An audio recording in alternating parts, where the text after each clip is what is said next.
discussion last week focused on one of the fundamental themes of the Bible, the covenant between God and the Hebrew people.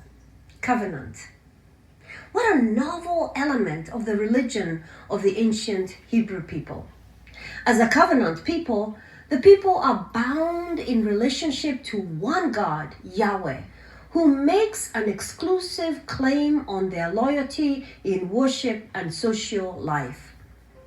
The covenant promises were first made to Abraham and were passed to his son Isaac after Abraham's death. The account of God giving these covenant promises raises three basic questions for me. Why did God offer such a covenant? Why was Abraham the one to whom the covenant was offered?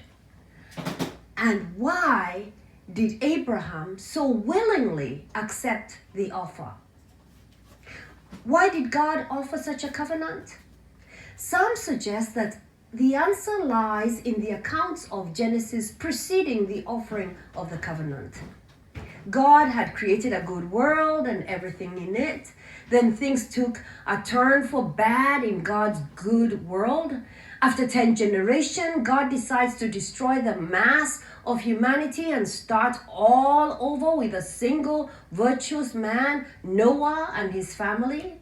But not even a good egg like Noah can reproduce what one writer calls a planet full of Noahs. So another 10 generations after Noah, God chooses an individual who will produce a family that will ultimately bring blessing to all the families of the earth. God invites Abraham, saying, "Go to the land, I'll show you, I'll make you a big nation, I'll bless you, and all the families of the earth will be blessed through you." So why Abraham? On all counts, Abraham seems an ordinary Mesopotamian resident. His father Terah and his brother Nahor and Abraham himself worshipped the Mesopotamian gods, and Yahweh was not one of those gods. Furthermore, it is clear that Abraham's brother's family who lived in the area of Haran continued to worship the Mesopotamian gods. So why did Yahweh choose Abraham? Biblical writings tell us very little about Abraham's background prior to God's calling. But some early Jewish scholars could not accept that their patriarch had been an idol worshiper. So they speculated that before Abraham's encounter with Yahweh, he must have already concluded that there was no basis for idol worship and decided to worship the true God of creation. One of the earliest accounts of Abraham's rejection of idol worship is found in the book of Jubilees, written in the mid-2nd century BC. Jubilees is not included in the Hebrew Bible or even in what we call the Apocrypha, but it was very important in Jesus' time. In fact, the Qumran community that produced the Dead Sea Scrolls considered the book authoritative. Why did Abraham so willingly accept the offer? Perhaps it had to be Abraham because of his deep yearning and risk-taking. According to Jubilees, Abraham had recognized at an early age that the community in which he lived had strayed from true religion, and he prayed to God to be kept safe from the idolatrous errors of his family and neighbors. And at age 28, he had pleaded with his father to worship the God who created heaven and earth.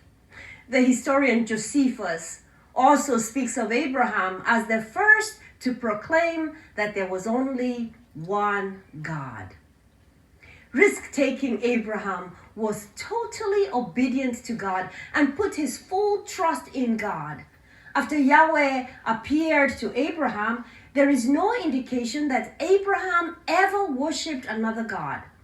When we remember that the biblical writers do not hesitate to point out the faults and character flaws of biblical characters, we see Abraham at fault only on 2 occasions, when he represented Sarah as his sister because he was afraid of the officials who desired her.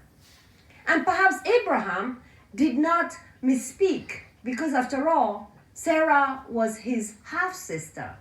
In the end of it all, it is Abraham's risk-taking obedience to God that we remember.